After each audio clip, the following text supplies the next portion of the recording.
Hello बेटा जी, कैसे हैं आप लोग। आज हम करने वाले हैं practical implementation of stack in Python. मतलब हम सीधा सीधा इडल में जाने वाले हैं और वहां हम देखेंगे कि हम स्टैक कैसे बना सकते हैं। तो बिना टाइम वेस्ट किए शुरू करते हैं। Welcome to Eel academy, my name is Manoj Rana. अब हम आ गए हैं इडल पे। अब यहाँ पर हम सीखेंगे कि पाइथन के अंदर स्टैक की इम्प्लीमेंटेशन जो है वो किस तरह से की जा सकती है, क्योंकि हम पहले से ये जानते हैं कि ये ऐसा डाटा स्ट्रक्चर है जो पाइथन के अंदर ऑलरेडी अवेलेबल नहीं है। तो सबसे पहले हमें पता होना चाहिए कि स्टैक जो है उसे किस डेटा स्ट्रक्चर के बेस पे बनाया जा सकता है। स्टैक जो है वो हमारा लिस्ट के सिमिलर स्ट्रक्चर होता है। तो हमारे को यहाँ पर जो लिस्ट है वो लेनी पड़ेगी एक स्टैक की तरह। उसके अंदर हम क्या करना चाहते हैं, हम वहाँ पर कई बार हमारे को जरूरत होती है साइज चेक करवाने की। कई बार हमें जरूरत पड़ेगी हमें ये देखने की कि क्या वो एम्प्टी है या नहीं है। और कई बार हमें सारे एलिमेंट्स जो है वो देखने की जरूरत पड़ जाती है। इसके अलावा दो फंडामेंटल ऑपरेशन जो मेन है वहां पर, वो तो मैं आपको पहले ही बता चुका हूँ, adding an element and deleting an element. ये दो चीजें जो है वो करने के बाद हमारे को टॉप एलिमेंट जो है वो भी चेक करना होता है, क्योंकि आप जब ऐड करेंगे तब भी आपका टॉप एलिमेंट वहां पर चेंज हो जाएगा, जब आप डिलीट करेंगे तब भी आपका टॉप एलिमेंट जो है वो चेंज हो जाएगा। तो ये सारे फंक्शन जो है वो किस तरह से बनाए जा सकते हैं, अब बात करते हैं उनकी। तो सबसे पहले जो है वो हम स्टैक ले लेते हैं और स्टैक में ऐसा करता हूं, मैं लिस्ट ले लेता हूं और यहाँ पर मैं सिर्फ 3 एलिमेंट जो है वो इस तरह से दे देता हूं। यहाँ पर सबसे पहली चीज जो है वो हमने साइज चेक करनी है, तो हम जो है इस फंक्शन को नाम दे देते हैं साइज। और यहाँ पर हमारे को स्टैक जो है वो पास करना है। मैं एक पैरामीटर एस दे रहा हूँ, एस आप ध्यान रखेंगे कि स्टैक है। अब इसके अंदर मैं क्या चाहता हूँ, मैं चाहता हूँ इसकी लेंथ जो है वो चेक हो जाए। तो लेंथ चेक करने के लिए मुझे यहाँ पर लेन ऑफ एस ये मेथड यूज करना पड़ेगा। लिस्ट अगर आपने अच्छी तरह से किया हुआ है तो आप जानते हैं ये एक बिल्ट इन मेथड है जो यहाँ पर नंबर ऑफ एलिमेंट्स बताएगा मुझे इस लिस्ट के अंदर। अब इसे मैं इस फंक्शन से बाहर ले जाना चाहता हूं तो मैं सिंपल वहां पर रिटर्न जो है वो दे सकता हूं। और ये आपकी मर्जी है कि आप इसको इस तरह से देना चाहते हैं या फिर आप पहले कैलकुलेट करना चाहते हैं फिर रिटर्न करना चाहते हैं। मतलब आप चाहें तो यहाँ पर पहले आप एन एक वेरिएबल ले लीजिए, उस वेरिएबल के अंदर ये वाली वैल्यू आ जाएगी और फिर आप रिटर्न करवा दीजिए इस वेरिएबल को। तो लिखने का ढंग है, इससे कोई फर्क नहीं पड़ रहा, आउटपुट आपको सेम मिलने वाला है। अब बात करते हैं नेक्स्ट की। नेक्स्ट जो है वो हमारे पास क्या है, नेक्स्ट है हमारा चेकिंग इफ एम्प्टी। तो ये एक बूलियन फंक्शन होता है जो आउटपुट में आपको ट्रू या फॉल्स देगा। इसका नाम हम इज एम्प्टी रख देते हैं। इसके अंदर भी हमारे को स्टैक तो पास करवाना ही पड़ेगा। अब ये जो हमने यहाँ पर स्टैक पास करवाया है, हम क्या करना चाहते हैं, यहाँ पर साइज चेक करवाना चाहते हैं। साइज हम ऑलरेडी वहां पर फंक्शन बना चुके हैं तो हमारे को वहां पर लेन ऑफ एस लिखने की कोई जरूरत नहीं है। हम साइज ऑफ एस भी वहां पर लिख सकते हैं क्योंकि हमारा ये फंक्शन जो है वो बन चुका है।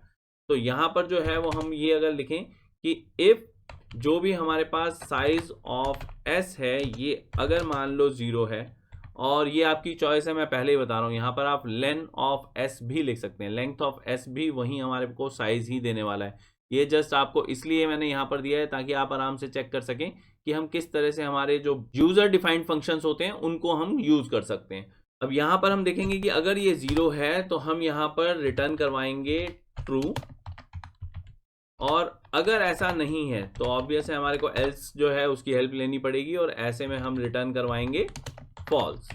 ये हो गया। ये हमारे पास दो फंक्शन जो हैं वो बन चुके हैं। अगर आप चाहें तो इसका जो है आउटपुट लेकर देख सकते हैं। मतलब अगर मैं चाहूं कि साइज जो है वो चेक करूं तो साइज के अंदर मुझे जो भी मेरा स्टैक है वो पास करवाना पड़ेगा, और मुझे आउटपुट में चाहिए अगर तो इसको मुझे प्रिंट करवाना पड़ेगा। और अगर मुझे यहाँ पर इज एम्प्टी देखना है तो मुझे फिर से प्रिंट करवाना पड़ेगा क्योंकि आउटपुट जो है वो इसमें भी नहीं आ रहा है। यहाँ पर भी हमारे को रिटर्न में ट्रू मिल रहा है लेकिन उसको अगर आउटपुट में लेना है तो मुझे प्रिंट तो चाहिए होगा। तो यहाँ पर जो है पास क्या करना है, यहाँ पर भी मुझे स्टैक पास करवाना है, लेकिन किसके अंदर, ये इज एम्प्टी फंक्शन के अंदर। अब इस एम्प्टी फंक्शन के अंदर हमने स्टैक जो है वो पास करवा देना है, सेव करना है, रन करना है, और आप देखेंगे कि हमारे पास जो साइज है वो 3 आ गया क्योंकि हमारे स्टैक के अंदर वहां पर 3 एलिमेंट्स हैं। और इज एम्प्टी में हमारे पास फॉल्स आ गया, क्यों, क्योंकि वहां पर वो 0 नहीं है, मतलब वहां कुछ ना कुछ है। अगर यहाँ पर कुछ भी नहीं होता, मतलब मैं अगर ये स्टैक जो है इसे डिलीट कर दूं यहाँ पर ये इस तरह से, अब मैं सेव करके रन करूं तो आप देखेंगे कि हमारे पास यहाँ साइज जो है वो 0 हो गया और हमारे पास इज एम्प्टी में ट्रू आ गया। अब ये तो हो गए दो फंक्शन। अब के लिए ये प्रिंट जो है इसको हटा देते हैं और अब जरा तीसरे फंक्शन की तरफ चलते हैं। तीसरा फंक्शन है हमारा डिस्प्लेइंग ऑल द एलिमेंट्स। अगर हम लिस्ट को लिस्ट की तरह देखना चाहें तो हमारे को सिंपल वहाँ पर स्टैक जो है वो काफ़ी है, लेकिन हम यहाँ पर इस तरह से नहीं चाहते। ये जो है हम ऐसा नहीं करेंगे कि प्रिंट स्टैक जो है वो कर दें, हम बल्कि यहाँ पर एक एक एलिमेंट जो है इसका उसको देखना चाहते हैं अलग अलग और उल्टे ऑर्डर में। क्यों? क्योंकि लिस्ट के लिए पहला एलिमेंट जो है वो ये है, लेकिन जब आप स्टैक की बात करते हैं तो आपके लिए ये वाला एलिमेंट आपका फर्स्ट एलिमेंट होता है। इसी को हम टॉप एलिमेंट बोलते हैं। कुछ भी ऐड करना है तो वो इस साइड से यानी राइट हैंड साइड से ऐड होगा, डिलीट करना है तो भी वो राइट हैंड साइड से होगा, और इसे हम टॉप एलिमेंट बोलते हैं। तो अब यहाँ पर ये किस तरह से किया जा सकता है, यहाँ पर ऐसा करते हैं, सबसे पहले फंक्शन बनाते हैं, फंक्शन का नाम हम डिस्प्ले दे देते हैं। इसके अंदर स्टैक जो है वो पास करवाएंगे हम। ये हमारा पैरामीटर आ गया है। अब क्या करेंगे, हमारे को इसका साइज जो है वो चेक करना है। इसको ऐसा करते हैं, स्टोर कर लेते हैं, एन में हम स्टोर कर लेते हैं जो भी हमारा साइज है एस का। उसके बाद जो है हम एक फॉर लूप रन करते हैं, फॉर आई इन रेंज। अब क्योंकि हम जो है यहाँ से उल्टा जा रहे हैं, राइट टू लेफ्ट जा रहे हैं, तो हमारे को सबसे पहले ये इंडेक्स चाहिए, उसके बाद हमें जो है वो वापस वापस वापस चलते चले जाना है। तो अब ये वाला इंडेक्स वैसे तो -1 से लिया जा सकता है, लेकिन प्रॉब्लम कहाँ है? प्रॉब्लम ये है कि मुझे -1 से जहाँ जाना है वहाँ पर भी मुझे -1 लेना है। तो ये जो है वो कन्फ्यूजन हो जाएगा। -1 क्यों लेना है वो मैं आपको बता देता हूँ। हमारे को सबसे पहले देना होता है स्टार्ट, दूसरा स्टॉप और तीसरा स्टेप। अब ये जो दूसरी वैल्यू है ये यहाँ पर -1 क्यों देनी पड़ेगी मुझे? क्योंकि जो मैं चाहता हूँ वो मेरा 0 इंडेक्स आना चाहिए लास्ट में, और कभी भी जो भी हमारा स्टॉप वैल्यू होती है वो इंक्लूडेड नहीं होती। तो हम राइट टू लेफ्ट चलेंगे तो ऐसे में हमारे को अगर 0 चाहिए तो मुझे यहाँ पर -1 लिखना पड़ेगा, और यहाँ पर मुझे इंडेक्स देना पड़ेगा ये वाला। ये जो इंडेक्स होता है ये हमारा हमेशा जो साइज होता है उससे एक कम होता है, तो n-1 इंडेक्स हो जाएगा। और रिवर्स ऑर्डर में जाना है तो मुझे यहाँ पर -1 जो है वो देना पड़ेगा। इस तरह से अब मैं यहाँ पर प्रिंट करवा सकता हूँ जो भी मेरा स्टैक है उसका इंडेक्स, और वो इंडेक्स हमारा आई रहेगा। अब इसको कॉल करके देखते हैं कि हमारा ये फंक्शन काम कर रहा है या नहीं। तो यहाँ पर मुझे जो है आउटपुट में प्रिंट लेने की जरूरत नहीं पड़ेगी, क्योंकि मेरा फंक्शन ऑलरेडी जो है वो प्रिंट दे रहा है मुझे। तो क्योंकि ये मुझे प्रिंट दे रहा है तो मैं सिंपल इसको कॉल करूंगा डिस्प्ले। डिस्प्ले के अंदर एस नहीं लिख सकते, पूरा स्टैक जो है वो लिखना है, हमने सेव करना है, रन करना है, और आप देख सकते हैं कि हमारे पास CBA रिवर्स ऑर्डर में हमारे पास जो भी लिस्ट है वो आ गई। अब ये जो है ये डिस्प्ले भी हो गया हमारा। अब हम बात करते हैं नेक्स्ट की। तो नेक्स्ट हमारे पास क्या है, adding an element. Adding an element जो है वो कैसे होता है, इसके अंदर हम पहले डिस्कस कर चुके हैं कि ओवरफ्लो जैसी कंडीशन जो है वो हम फेस नहीं करने वाले हैं। तो यहाँ पर हम साइज जो है उसको चेक नहीं करेंगे, हम सिंपल वहाँ पर जो एलिमेंट है उसको ऐड करवाएंगे। अब वो कैसे करवाया जाता है, डेफ, यहाँ पर जो है इसको हम पुश जो है नाम दे देते हैं। पुश नाम के अंदर हम क्या करेंगे, एक तो स्टैक देंगे और एक एलिमेंट देंगे, ये दो चीज़ें पास करवाएंगे। और जो भी हमारा एस है यानी जो भी हमारा स्टैक है उसके अंदर अपेंड करवाएंगे, क्योंकि बेसिकली हमारे लिए जो एस है वो है तो लिस्ट, तो इसीलिए जो हमारे फंक्शन होंगे वो लिस्ट के आराम से यहाँ पर काम करेंगे। तो इस तरह से स्टैक के अंदर हमारा एलिमेंट जो है वो अब आ जाएगा। इसके बाद इसी के साथ में ही मैं करवा देता हूँ जो हमारा पॉप है यानी नेक्स्ट वाला डिलीटिंग वाला, और उसके बाद दोनों को इकट्ठा चेक करते हैं। यहाँ पर डेफ और इसको हम पॉप कर देते हैं, और यहाँ पर, और अगर आप कंफ्यूज हो, जो हमारा लिस्ट का पॉप होता है और जो यूज़र डिफाइंड फंक्शन हमारा पॉप है, तो आप जो है वो चेंज कर सकते हैं। आप इसको ऐसा कीजिए कि इसको भी कैपिटल P कर दीजिए और इसको भी कैपिटल P कर दीजिए। अब यहाँ पर जो हम पॉप करवाएंगे वो हम किस में से करवाएंगे, स्टैक में से करवाएंगे।